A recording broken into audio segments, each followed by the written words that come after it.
जय हिंद दोस्तों, आप सभी का GK विकास यूट्यूब चैनल में आप सभी का स्वागत है।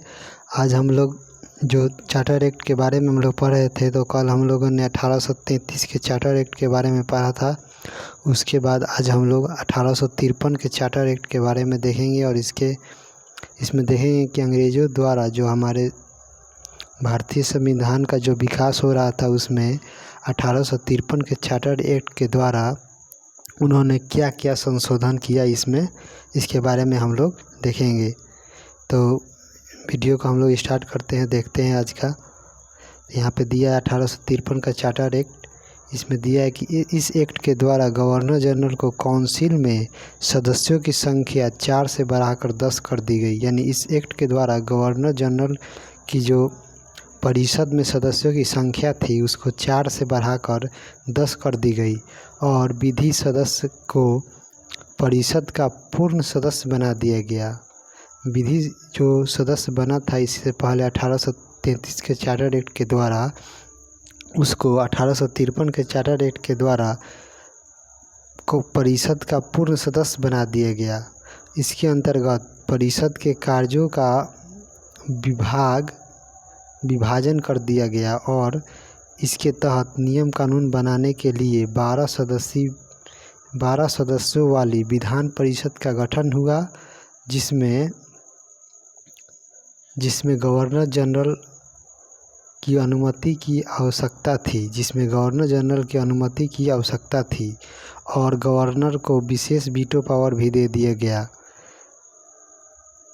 प्रशासनिक अधिकारियों को नियुक्ति के लिए प्रतियोगी परीक्षा का आयोजन भी शामिल करने की बात कही गई और इसके तहत प्रथम भारतीय ICS अधिकारी, जिसे प्रथम जो बने भारतीय ICS अधिकारी सत्येंद्र नाथ टैगोर, जो कि 1863 में बने थे, और दूसरे जो ICS अधिकारी बने उनका नाम है Satyendra Nath Banerjee.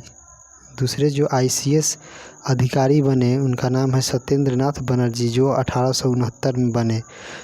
Lord William Bentinck का सामाजिक सुधार इसी एक्ट के द्वारा आया था और डलहौजी ने 1858 में राज्य हड़प नीति की भी नीति इसी चार्टर एक्ट के द्वारा लाया था और यह भारत का संवैधानिक विकास के दृष्टि से ये भारत का अंतिम चार्टर एक्ट इसे ही कहा जाता है, 1853 के चार्टर एक्ट को।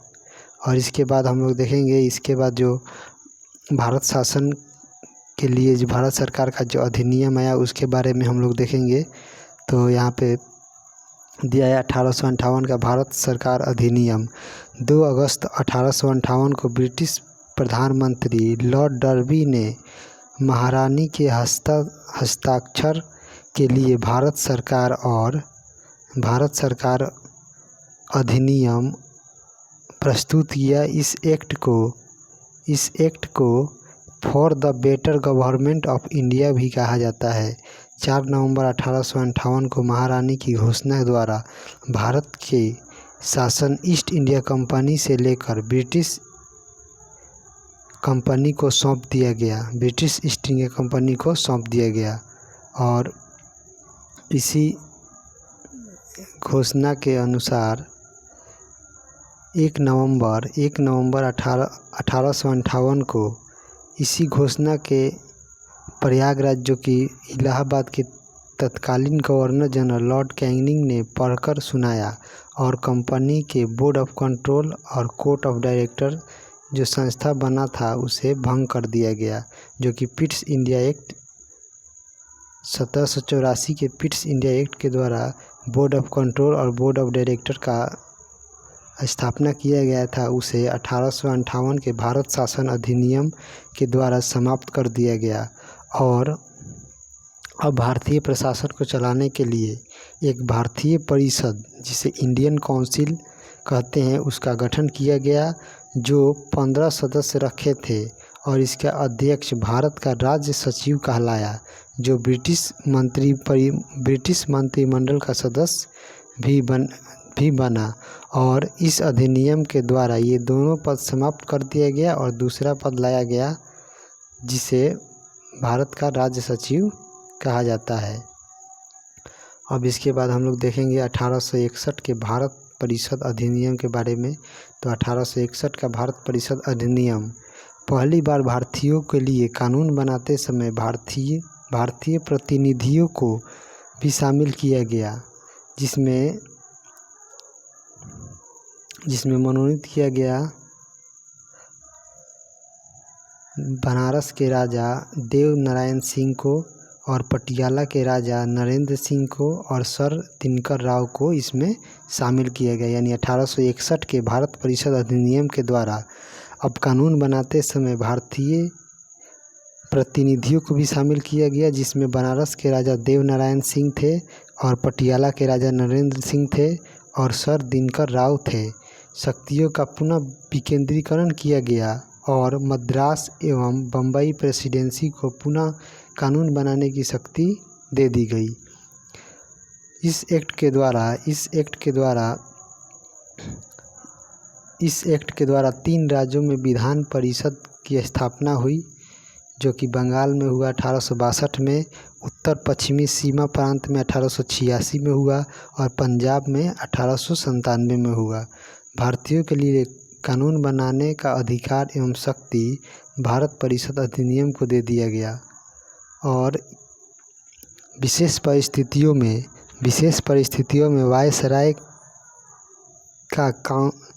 वायसराय की काउंसिल की अनुमति के बिना कानून बनाने की शक्ति दे दी गई, जिसे अध्यादेश कहा गया। और ये अध्यादेश एक बार में 6 महीने तक लागू रह सकता था। और इसके बाद लॉर्ड कैनिंग ने विभागीय प्रणाली की शुरुआत की। लॉर्ड कैनिंग के द्वारा विभागीय प्रणाली की शुरुआत की गई, जिसे वर्तमान में मंत्रिमंडलीय व्यवस्था के नाम से जानते हैं।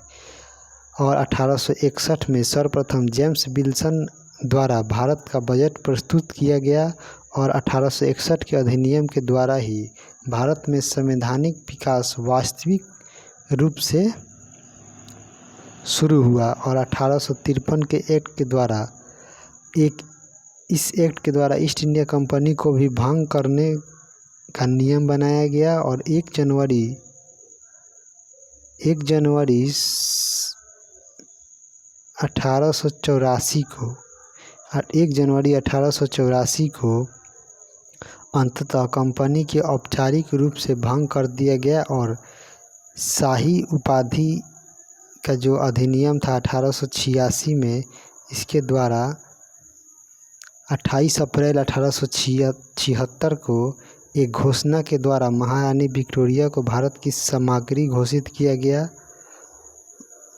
और इसके बाद जो अगला एक्ट आया उसका नाम था 1892 का भारत परिषद अधिनियम।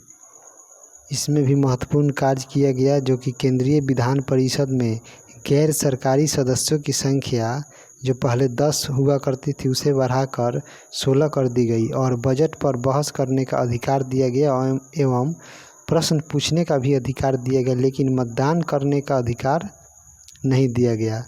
प्रांतीय परिषदों में अप्रत्यक्ष चुनाव की शुरुआत की गई, जिसमें मतदाता के रूप में नगरपालिका, जिला बोर्ड, विश्वविद्यालय एवं वाणिज्य संगठन के सदस्य वोट दे सकते थे। और इस अधिनियम के द्वारा संसदीय व्यवस्था को आंशिक रूप से अप्रत्यक्ष चुनाव प्रणाली की शुरुआत हुई।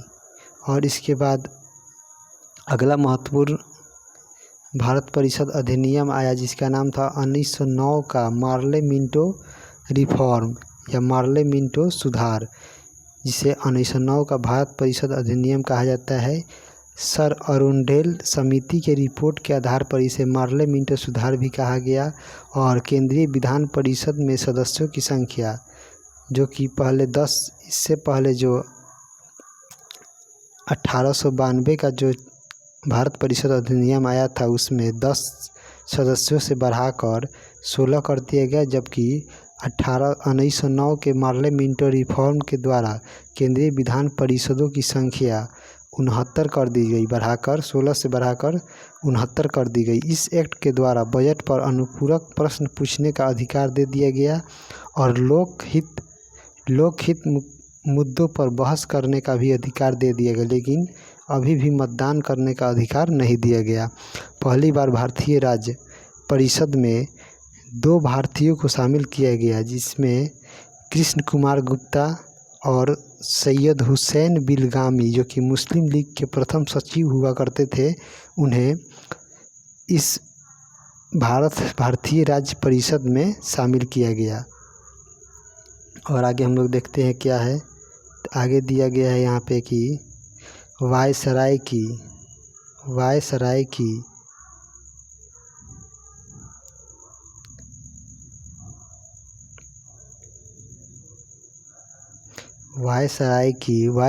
कार्यकारिणी परिषद में विधि सदस्य के रूप में पहली बार एक भारतीय सत्येंद्र प्रसाद सिन्हा, जो कि मोस्ट इम्पोर्टेंट प्रश्न बनता है एग्ज़ाम में कि वायसराय की कार्यकारिणी परिषद में विधि सदस्य के रूप में नामित या शामिल होने वाले पहले भारतीय तो ये सत्येंद्र प्रसाद सिन्हा थे। और पहली बार मुस्लिमों के लिए पृथक निर्वाचन की व्यवस्था की गई, जिसमें सिर्फ मुस्लिम को वोट देने का अधिकार दिया गया। भारत में सांप्रदायिक निर्वाचन का जनक लॉर्ड मिंटो को माना जाता है। और लॉर्ड मिंटो ने लॉर्ड मार्ले से कहा था कि हम नाग के दांत बो रहे हैं, इसका परिणाम आने वाले समय में नकारात्मक होगा। इसने लॉर्ड मिंटो ने लॉर्ड मार्ले से कहा था। और आगे हम लोग बढ़ते हैं और इसमें देखते हैं अगला 1919 का भारत परिषद अधिनियम, जिसे मॉन्टेग्यू चेम्सफोर्ड सुधार के नाम से जाना जाता है। इसमें 20 अगस्त 1917 को हुई। इस अधिनियम की घोषणा 20 अगस्त 1917 को हुई, इसलिए इसे अगस्त घोषणा भी कहते हैं।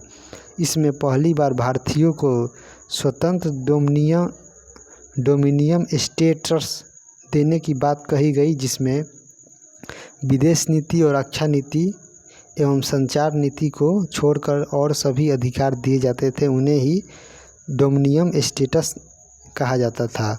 और ये अधिनियम 1919 में बना, लेकिन 1921 में लागू हुआ।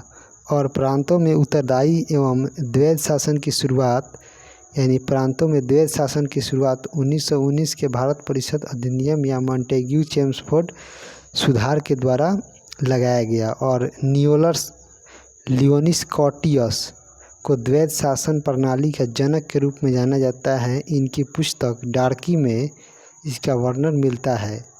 देखते हैं कि द्वैध शासन प्रणाली कैसी व्यवस्था थी, इसमें क्या क्या किया जाता था।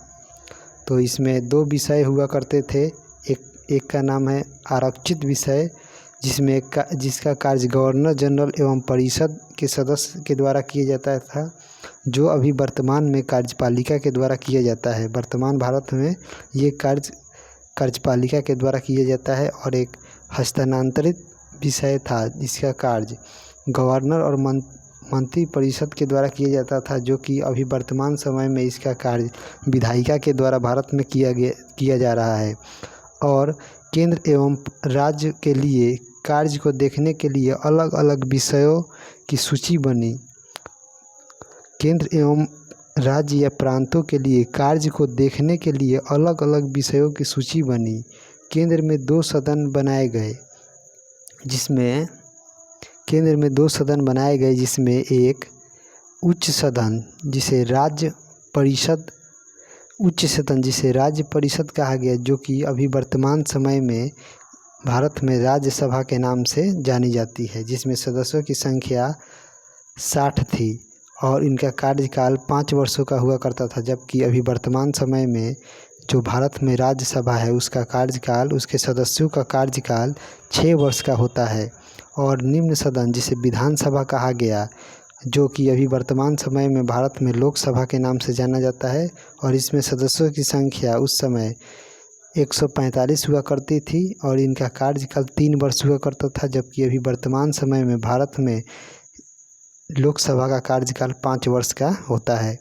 इस अधिनियम के द्वारा प्रत्यक्ष निर्वाचन की शुरुआत की गई। इस अधिनियम के द्वारा प्रत्यक्ष यानी डायरेक्ट इलेक्शन की शुरुआत की गई, जिसका आधार संपत्ति एवं कर के आधार पर व्यक्ति को वोट देने का अधिकार दिया गया। यानी इस अधिनियम के द्वारा, यानी 1919 के अधिनियम के द्वारा डायरेक्ट यानी प्रत्यक्ष चुनाव की शुरुआत की गई, जिसमें संपत्ति एवं कर के आधार पर ही व्यक्ति को वोट देने का अधिकार मिला था और इसमें महिलाओं को भी मताधिकार दिया गया। यहाँ पे 1909 में सर्वप्रथम मुस्लिमों को वोट देने का अधिकार दिया गया और उसके बाद इसमें 1919 में महिलाओं को भी मताधिकार देने का अधिकार दिया गया। आगे हम लोग बढ़ते हैं और देखते हैं आगे क्या है टॉपिक। तो आगे दिया गया है इसमें कि सांप्रदायिक निर्वाचन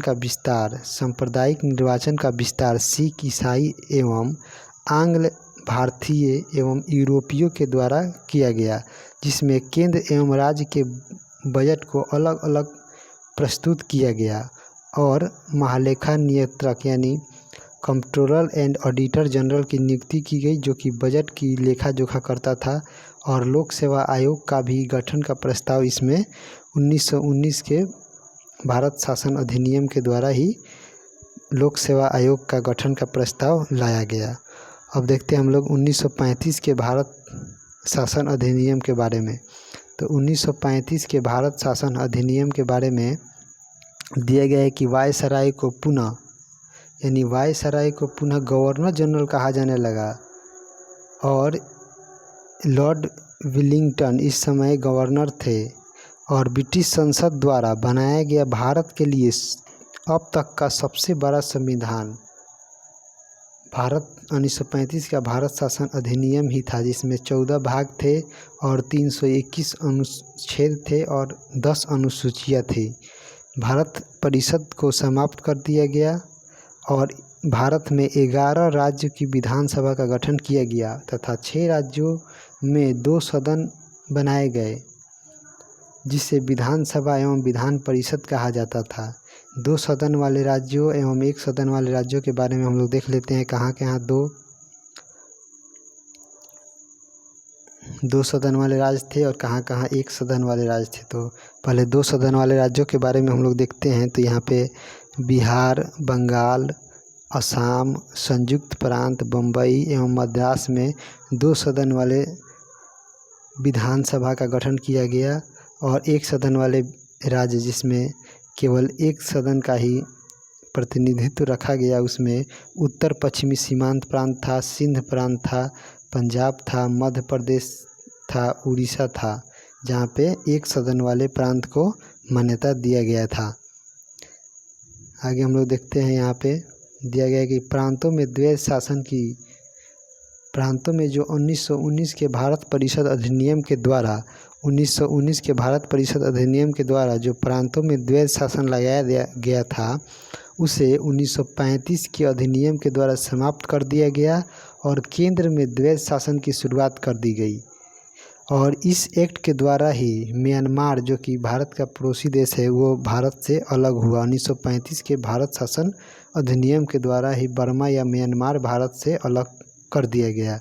इस एक्ट के आधार पर RBI यानी रिजर्व बैंक ऑफ इंडिया की स्थापना 1934 के यंग हिल्टन आयोग के सिफारिश पर 1 अप्रैल 1935 को की गई और दिल्ली में संघीय न्यायालय यानी फेडरल कोर्ट की स्थापना की गई, जो कि 1 अक्टूबर 1937 में हुई, जिसमें न्यायाधीशों की संख्या 7 थी और एक मुख्य न्यायाधीश जिसका नाम सर मॉरिस ग्वायर एवं 6 अन्य न्यायाधीश थे। और भारतीय न्यायाधीश, इसमें 2 भारतीय न्यायाधीश शामिल थे, जिसमें NK जैकब और NS सुल्तान थे और बाकी अंग्रेज ही इसमें न्यायाधीश हुआ करते थे।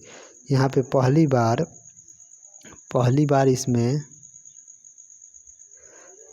बार पृथक का विस्तार किया गया, जो कि जनजातीय एवं दलितों एवं मजदूरों के आधार पर किया गया। और इसमें पृथक निर्वाचन का विस्तार जाति एवं क्षेत्रीय आधार पर दलितों, महिला, मजदूरों आदि को शामिल किया गया। मत देने वालों की संख्या को बढ़ाकर कुल जनसंख्या का 10% कर दिया गया। और इस एक्ट के द्वारा 2 नए राज्य उड़ीसा और सिंध प्रांत का गठन किया गया। इस एक्ट के तहत भारत में 11 ब्रिटिश शासित प्रांतों में आम चुनाव की घोषणा की गई, जिसका जो चुनाव आगे चल के 1937 में ये चुनाव संपन्न हुआ। और इस चुनाव के होने के बाद इसमें कांग्रेस की सरकार 5 राज्यों में पूर्ण बहुमत की सरकार बनी और 3 राज्यों में कांग्रेस और अन्य कोई गठबंधन की सरकार बनी और 3 में अन्य पार्टियां का प्रतिनिधित्व सामने आया। तो इसमें देख लेते हैं हम लोग कि जो कांग्रेस की पूर्ण बहुमत वाली सरकार थी 5, उसके बारे में हम लोग देखते हैं कि वो कहाँ कहाँ थी और कौन कौन इसके मुख्यमंत्री उस समय 1937 के चुनाव में बने थे, प्रांतीय इलेक्शन में बने थे। तो संयुक्त प्रांत, जो कि अभी वर्तमान में यूपी के नाम से हम लोग जानते हैं, यहाँ पे गोविंद बल्लभ पंत मुख्यमंत्री बने। और मध्य प्रांत, जो कि मध्य प्रदेश का हिस्सा है, यहाँ पे भी कांग्रेस की पूर्ण बहुमत की सरकार बनी। इसमें मुख्यमंत्री बने थे पहले NB खर्रे, जो कि इस्तीफा दे दिए, तो उसके बाद यहाँ पे बन गए रविशंकर शुक्ल। और बिहार में भी कांग्रेस की पूर्ण बहुमत वाली सरकार बनी, जिसमें पहले मुख्यमंत्री बने श्री कृष्ण सिंह। और उड़ीसा में भी कांग्रेस की पूर्ण बहुमत वाली सरकार बनी, जिसमें मुख्यमंत्री बने BN दास। और मद्रास में भी कांग्रेस की पूर्ण बहुमत वाली सरकार बनी, जिसमें मुख्यमंत्री बने C राजगोपालाचारी। तो यहाँ पे 5 राज्यों की संयुक्त प्रांत, मध्य प्रांत, बिहार, उड़ीसा, मद्रास में कांग्रेस की पूर्ण बहुमत वाली सरकार बनी। और कांग्रेस एवं गठबंधन की सरकार 3 राज्यों में बनी, जो कि 3 राज्यों में कांग्रेस एवं गठबंधन की सरकार बनी, जहाँ पे असम, उत्तर पश्चिम सीमा प्रांत, बंगाल इसमें और बम्बई, यहाँ पे 3 राज्यों में कांग्रेस की गठबंधन की सरकार बनी, जिसमें बम्बई में BG खरे मुख्यमंत्री बने, असम में सादुल्ला खान बने, जिसने बाद में इस्तीफा दे दिया। और यहाँ पे जो कि असम के आधुनिक पिता या आधुनिक निर्माता कहे जाने वाले जो बने, यहाँ पे गोपीनाथ बारदुलई बने। और उत्तर पश्चिम सीमा प्रांत, जहाँ पे डॉक्टर औरंगजेब खां मुख्यमंत्री बने। और बंगाल, सिंध और पंजाब में अलग अलग पार्टियों की सरकार बनी, जिसमें बंगाल में कृषक प्रजा पार्टी प्लस मुस्लिम लीग की सरकार बनी। और यहाँ पे मुख्यमंत्री बने फजीलुल हक, यहाँ पे मुख्यमंत्री बने। और सिंध में मुस्लिम लीग की सरकार बनी, जिसमें पहले यहाँ पे बने थे अल्लाह बख्श खां, और इन्होंने इस्तीफा दे दिया, तो इसके स्थान पर बंदे अली खान को बनाया गया। और पंजाब में यूनियनिस्ट पार्टी की सरकार बनी, जहाँ पे पहले सिकंदर हयात खां बने थे और उन्होंने इस्तीफा दे दिया, तो यहाँ पे खिज़्र हयात खां यहाँ पे बने थे। तो यहाँ पे 1937 में जो 11 प्रांतों में इलेक्शन हुआ था, उनका हम लोग ने डाटा देख लिया। आगे हम लोग देख लेते हैं कि और क्या दिया है इसमें। तो यहाँ पे कल हम अनुच्छेद के बारे में और भाग के बारे में और अनुसूची के बारे में हम लोग कल देखेंगे। आज के लिए इतना ही।